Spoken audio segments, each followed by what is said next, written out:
aujourd'hui pour faire le point sur les barrages illégaux, que ce soit à Ottawa ou à nos frontières, comme à Windsor, à Coutts, à Emerson.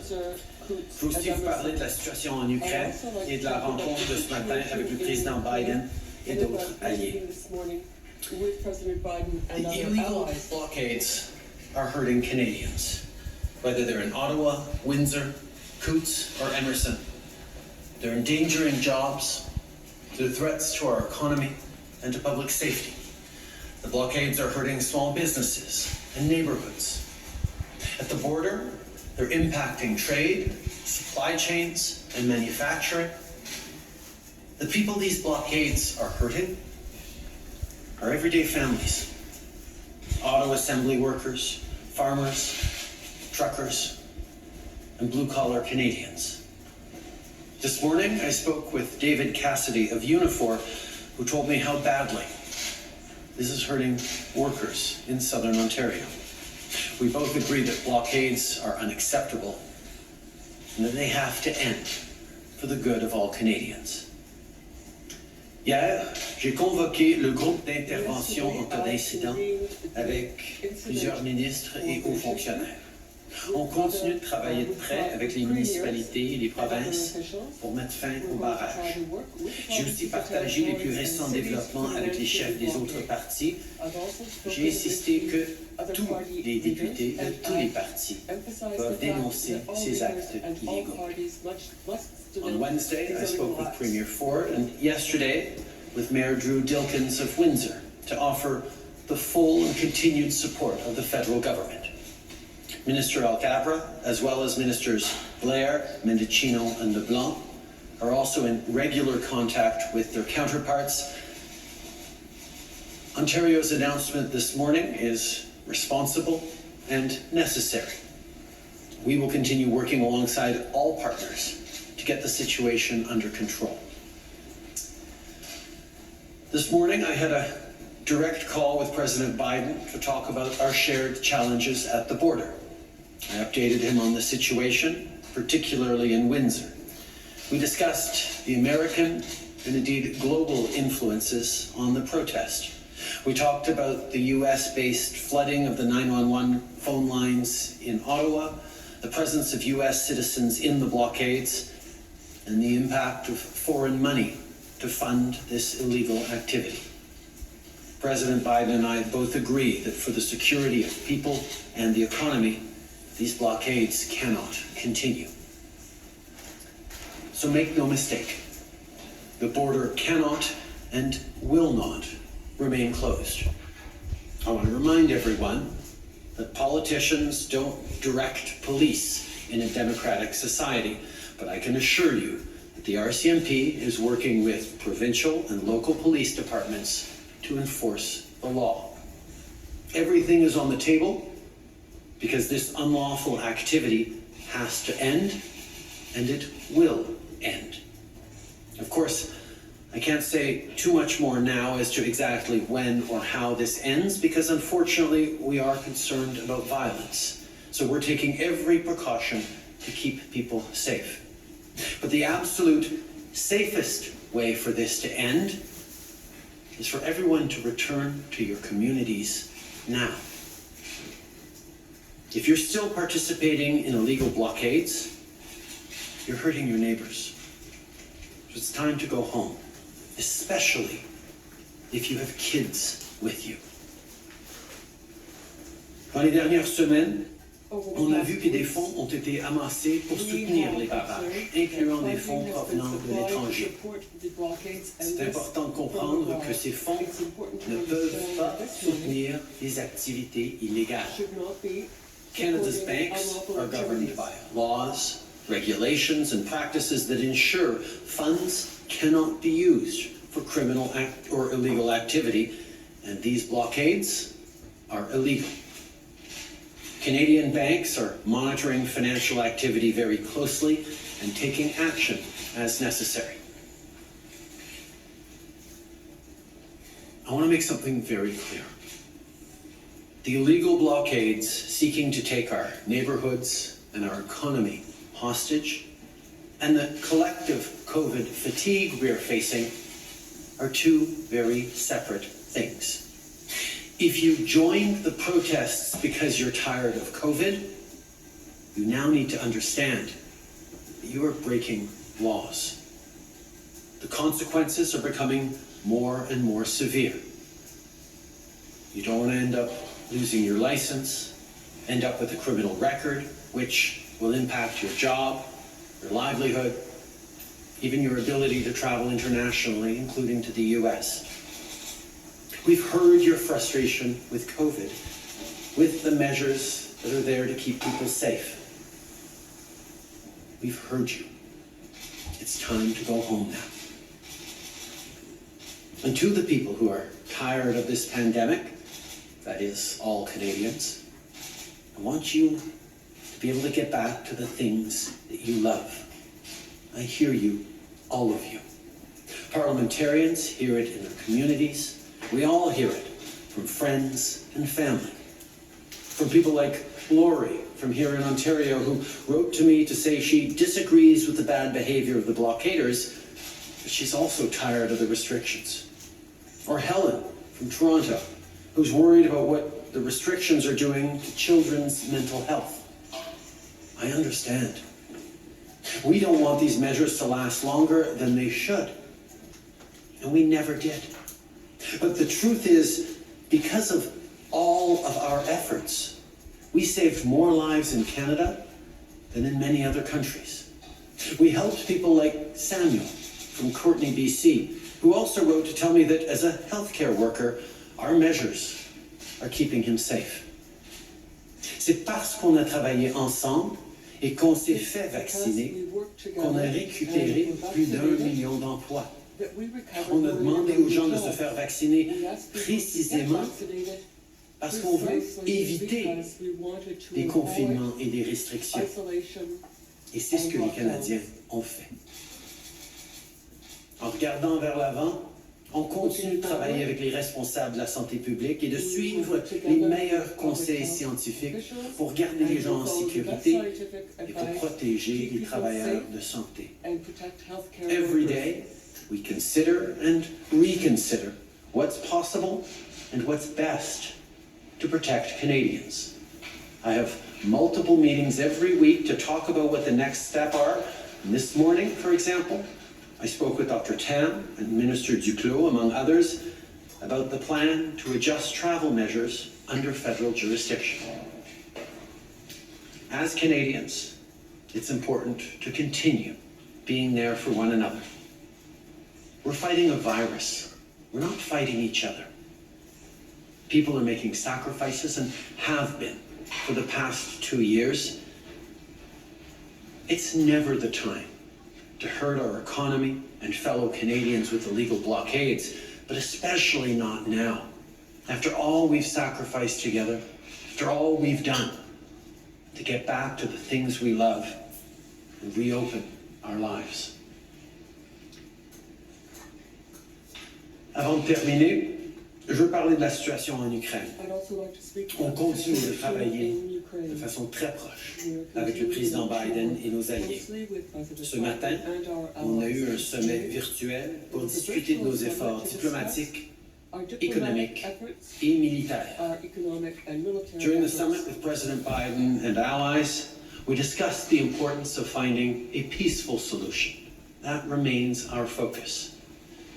We're all concerned that Russia is continuing to build up its troop presence and looking actively for excuses to act. Instead, Russia must de-escalate. The West is standing firm together, coordinated, and ready to impose severe costs, including sanctions, if Russia invades Ukraine once again. We're also strengthening our support and presence through NATO. We will continue to support Ukraine democracy, sovereignty, and independence, and more than anything else, continue to support the people of Ukraine. This is an evolving situation, but the bottom line is this. We're not seeking confrontation with Russia, but we're resolved to stand firm with the Ukrainian people's right to determine their own future. Merci beaucoup. Thank you, Prime Minister. Merci, Premier Ministre. We will now begin with 20 minutes of questions, starting with 10 minutes from the room, followed by 10 minutes by the phone. On va maintenant commencer avec 20 minutes de questions, commençant avec 10 minutes dans la salle, suivi par 10 minutes par le téléphone. Over the telephone. Première question. First question. Hello, Prime Minister. Mike Blanchfield, Canadian Press. It's been 2 weeks, and only now is the Ontario government taking concrete steps. Until now, your government has simply said you'll continue to provide resources when asked. So why has it taken 2 weeks, 15 days, for any government anywhere to do something directly to address this crisis now? From the very beginning, we have been supporting the Ottawa Police Force and the province of Ontario with any resources they need to keep public order, to ensure that they're able to move forward on ending these blockades. I think citizens of Ottawa, and indeed all Canadians, are impatient for them to be done, for people to go home. The message has been clear. People have been heard. In this country, jurisdictions work together to ensure the right outcomes for citizens, and every step of the way, the federal government has been there with resources, with support, with guidance, and engagement that is getting us through this one step at a time. Bonjour, M. Trudeau, Laurent Martin de Radio-Canada. Vous dites que toutes les options sont sur la table. Est-ce que ça veut dire, est-ce que ça inclut l'armée, ça aussi? Et pour vous, quel est le moment dans cette situation où ce serait nécessaire, par exemple, de l'envoyer? On sait que dans des manifestations, des situations comme ça, c'est très important d'y aller de façon progressive. On sait que la meilleure solution pour ces blocages illégaux, c'est que les gens décident qu'effectivement, ils se sont fait entendre, ils ont pu exprimer leur frustration, leur désaccord, et que c'est maintenant le temps de rentrer chez eux. C'est le message qu'on passe depuis un bon bout de temps.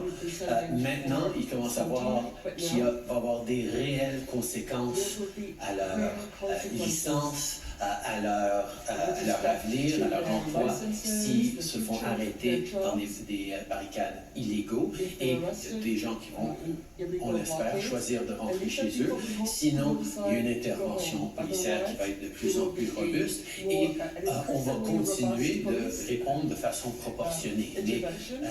Mais la police doit utiliser les moyens étape par étape pour en finir, mais on le dit très clairement, ce blocage de la ville d'Ottawa, ce blocage particulier de notre économie qui fait mal aux Canadiens à travers le pays qui sont impactés par ces barricades, ça doit en finir, on doit en finir. This conflict must end. Prime Minister, I know you don't like to talk about your father's legacy, but he faced some similar decisions in 1970 about the use of the Canadian forces in a civilian law enforcement capacity. You said a moment ago everything's on the table. Could you explain to what extent military is being considered? And also, how much did your father's experience back then color your own reaction to this and the decision that you may still have to make? I think as I've said many times, my values are deeply informed by the way I've been brought up, not just by my father, but by my experiences as a Canadian. I think that's what every politician brings to bear, the core values that they stand for. But every situation is different. And what we're seeing right now is people who are frustrated deeply by this unprecedented global pandemic that has been hitting Canadians so hard over these past 2 years. Leaving people tired, frustrated, angry, wanting it to be done. Unfortunately, we know that this pandemic doesn't end because we cross our arms and decide that it's over. This pandemic will end by following science, by supporting each other, by being there for each other, as Canadians have done throughout these past 2 years. As a government, we made a promise to have people's backs every step of the way. And that means doing the things that keep people safe and supported and get our economy to come roaring back as quickly as possible for everyone. And that's why these blockades, that are not helping this pandemic end any sooner, that are hurting our supply chains, hurting families across the country, endangering our recovery both from the health crisis and from the economic crisis, are so wrong. And that's why we are going to continue to use the tools that we have as a society to ensure that these blockades end. And that starts with local police forces having the support of orders of government, of national police resources. That's how we are getting through this process. Bonjour, Trudeau, Olivier Perron, voici de TVA. Tel qualifie le plan de M. Ford de responsable et nécessaire. Ma question, c'est est-ce qu'il est suffisant? Si la réponse est non, est-ce que vous allez faire comme la gouverneure, notamment du Michigan, vous demande, et de déployer l'intervention du fédéral? Le fédéral est déjà déployé. Le fédéral est présent sur le terrain avec des membres de la GRC qui sont là pour appuyer la police locale, pour appuyer la police provinciale. Nous sommes engagés directement en tant que gouvernement fédéral dans la résolution. Nous sommes en train de travailler à côté des partenaires qui ont la juridiction. Nous sommes là pour s'assurer que ça finisse rapidement et de la bonne façon, on l'espère paisiblement. You're talking today about support and resources. There's an outstanding request from the Ottawa Police for 1,800 officers that hasn't been filled. You're talking about talking with mayors and premiers. Is that supposed to provide comfort to businesses in Centertown that have been closed for a week, to auto workers who are being laid off because the Ambassador Bridge is closed? We have provided hundreds of police officers to jurisdictions that needed them, including Ottawa. The request for 1,600 officers was carefully examined by both the OPP and experts within the RCMP leadership to look at what exactly the plan is, what is exactly needed, and what is needed is being provided to be able to move through this in a peaceful, responsible way. But again, the best way to resolve this, the best way to stop hurting Canadian citizens, hard-working Canadians across this country, is for the people in these protests to understand that they have been heard, but it's time to go home. It's time to bring your kids home from this protest. It is now an illegal protest, and the consequences on them and on their families will be significant if they choose to continue with this illegal activity. Bonjour M. Trudeau, je voudrais revenir sur la question de l'armée. Êtes-vous en mesure aujourd'hui d'écarter catégoriquement un déploiement éventuel de l'armée? C'est pas très clair. Comme j'ai toujours été extrêmement clair, on ne veut jamais déployer l'armée contre les civils canadiens, une population. C'est quelque chose à éviter à tout prix. C'est une solution de dernier recours. Évidemment, dans une situation comme ça, on doit être prêt pour toute éventualité, mais avant d'aller de l'avant avec une proposition comme ça, d'appeler l'armée, il y a tellement d'autres étapes qu'on peut et qu'on est en train d'utiliser qu'on n'est pas rendu là encore loin. I've been very, very clear that using military forces against civilian populations in Canada or in any other democracy is something to avoid having to do at all costs. That's why the solution right now is focused on police forces, enforcing the laws that exist, protecting public order in the way that they are trained to do, in a predictable, progressive approach that doesn't skip any steps, that works to conclude this situation peacefully. That's why right now it has become a lot more difficult and a lot more impactful and, quite frankly, expensive for people who are in those protests because they're tired of COVID to continue to be part of these illegal protests. The consequences on their lives for choosing to continue to endanger the lives and livelihoods of other Canadians, to continue to violate our laws, are going to be more and more extensive, and therefore we are very hopeful that people will choose to leave these protests peacefully now that they've been heard.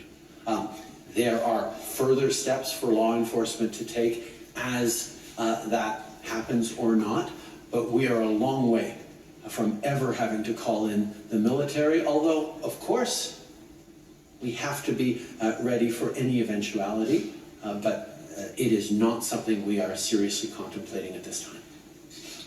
Prime Minister, I'm wondering if you have any regrets about the approach that you've taken to the protesters at any time, especially your comments when they first arrived. Do you think that actually helped, or do you think it sort of angered them and they felt misunderstood and caused the protesters to really dig in, so to speak? I think there was a lot of Canadians scratching their heads at the fact that protesters who purported to speak for truckers actually didn't represent the 90% of truckers who are vaccinated.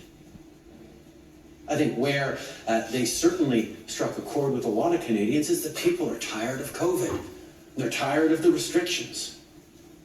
But at the same time, as a government, we made a promise to Canadians to have their backs every step of the way for as long as it takes.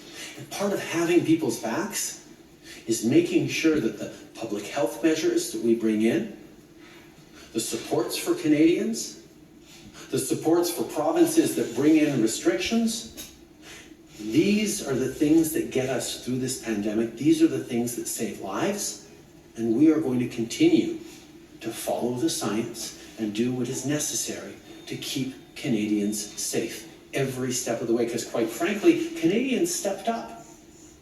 90% of Canadians got vaccinated. People have been there for each other. They're united in wanting to be there for each other. They're also united in being sick and tired of this pandemic.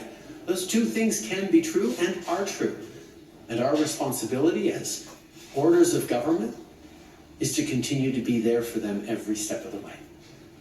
Boris Proulx du Devoir, qu'est-ce que ça vous fait, Monsieur le Premier ministre? Comment vous vous sentez par rapport au fait que les yeux du monde entier sont sur vous par rapport à une situation qui n'a pas bougé depuis 2 semaines, vous sentez? J'en ai parlé justement avec le président Biden ce matin, le fait que ces manifestations ici au Canada sont liées à une réalité à travers le monde, donc aux États-Unis, mais ailleurs dans le monde, où les gens sont frustrés, pas seulement de la pandémie, mais des restrictions et des gouvernements qui les ont protégés. Et malheureusement, on est en train de voir des liens, pas seulement avec les Américains ici au Canada, mais avec d'autres à travers le monde, qui sont en train de chercher à miner la confiance que les gens ont dans leurs institutions, dans leur démocratie, dans leurs concitoyens. Et nous devons de continuer de rester présents pour protéger les citoyens.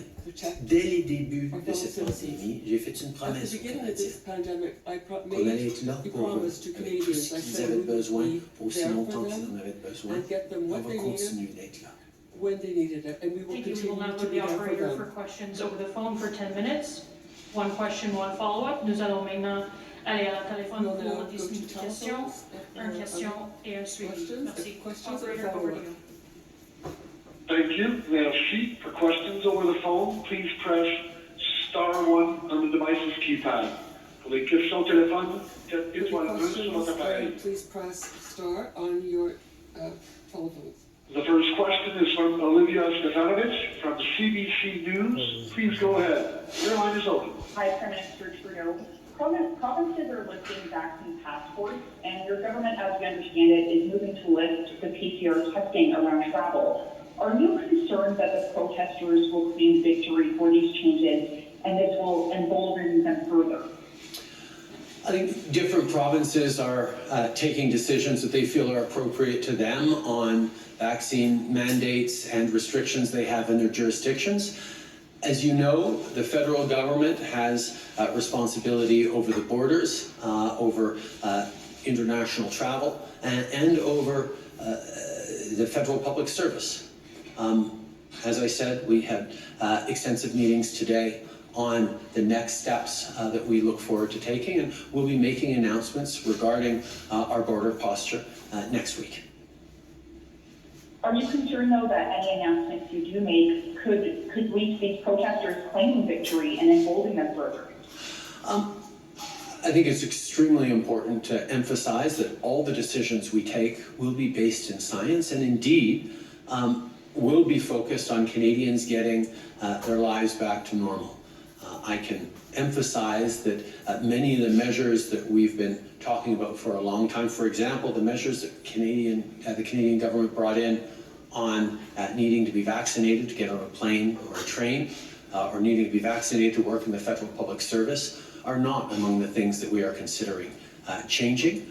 We're continuing to look at the posture to ensure that people are able to get back to the things they love as this Omicron wave begins to recede.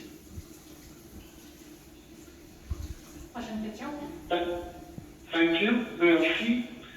The next question is from Marika Walsh from the Globe and Mail. Please go ahead, your line is open.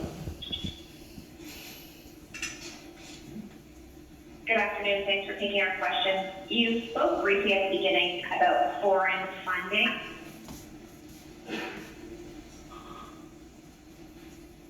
Marika, I think we lost you. Marika, I think we lost you.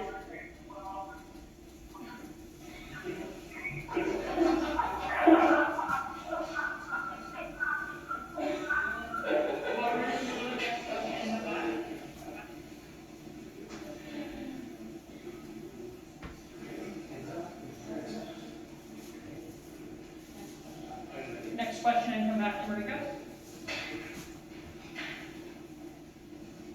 Thank you. Merci. So the next question will be from Tanda McCharles from the Toronto Star. Please go ahead. The line is open. Hi, I know I'm everything there. Hi. Prime Minister, I was very first attitude. So a couple of points. You said that steps the province is taking now, finally, are reasonable and necessary. But I want to go back to the question of why it's taken so long. It's been 16 days. Was it the border blockages? In other words, did the protesters have to work? Sorry, you were cutting in and out a little bit, Tonda. Can you repeat the end of your question? Did it take so long? Was this thing only coordinated in all of the responses because of the border blockages? Did that tactic work? Obviously, the concern that we're facing on the borders is significant. We're seeing 6 different auto plants have to shut down over the past days because of lack of parts flowing across the Ambassador Bridge in Windsor. We're seeing supply chains disrupted out west because of the Coutts border crossing, and in Ontario because of the Windsor crossing.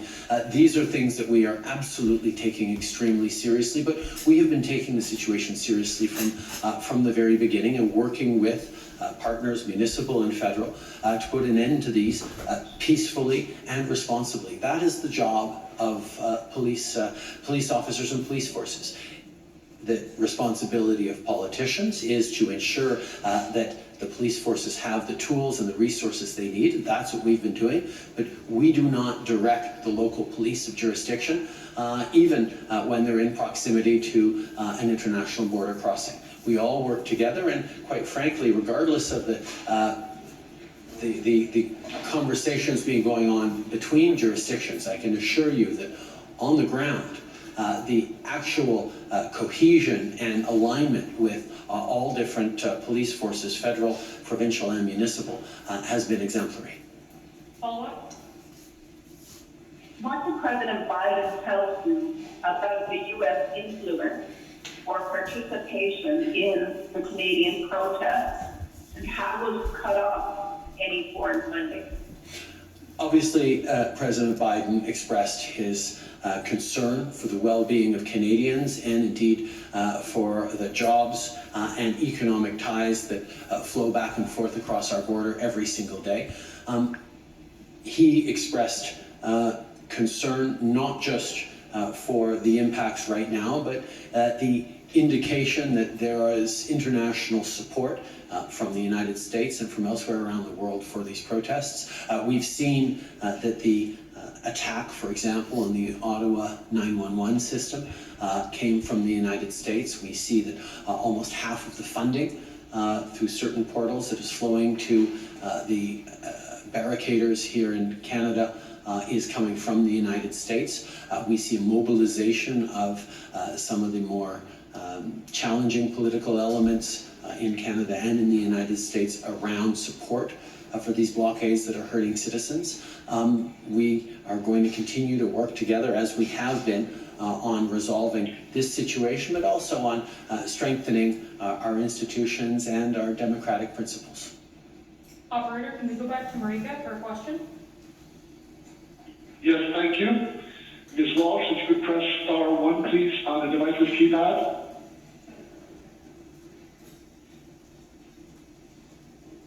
Next question, Marika Walsh, the Globe and Mail. Please go ahead.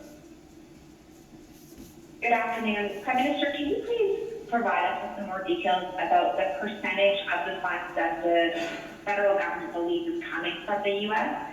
and what percentage of the people in the crowd are actually American?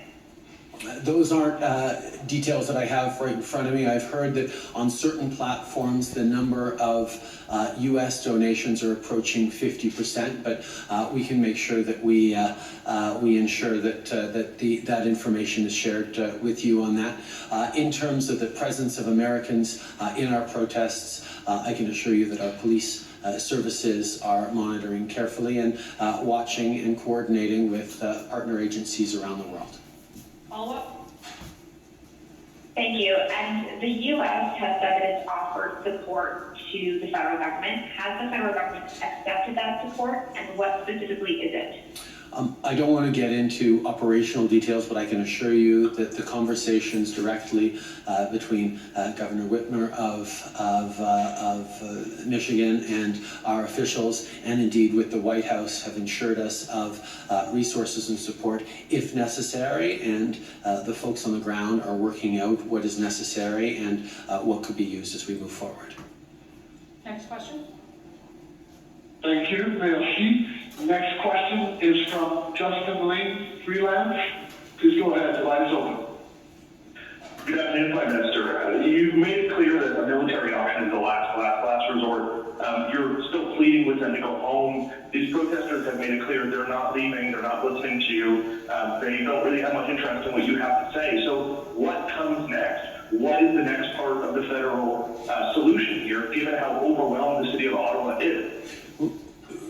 First of all, Justin, I don't accept the contention that the City of Ottawa has exhausted its tools and its resources. The Ottawa Police Force has been given resources from both the OPP and the RCMP. There is concerted efforts around planning and approaches that will move forward in a proportional way, but I think it is very clear that the time for these protests to end has come. People who are there because they're tired of COVID restrictions, we understand that. Everyone is tired of COVID restrictions, but we need to make sure that our laws are followed in this country and our laws will be enforced. That's the role of the Ottawa Police Force, that's the role of police jurisdictions across this country, and they will, as the Premier indicated today, be enforcing stronger and stronger measures that will make it more and more difficult for the protesters to, in good conscience, choose to stay part of illegal protests. Follow-up, and this will be the last question. Prime Minister, at the top you said that a more aggressive enforcement action is right now off the help people because of the risk of violence. People hear that and they get really worried. There's concerns that weapons may be present in an occupied area. There's concern about what those protesters will do if police try and make arrests. Do you have any visibility on that? Do you have any indication of exactly what elements are in that crowd and what potential for violence there actually is?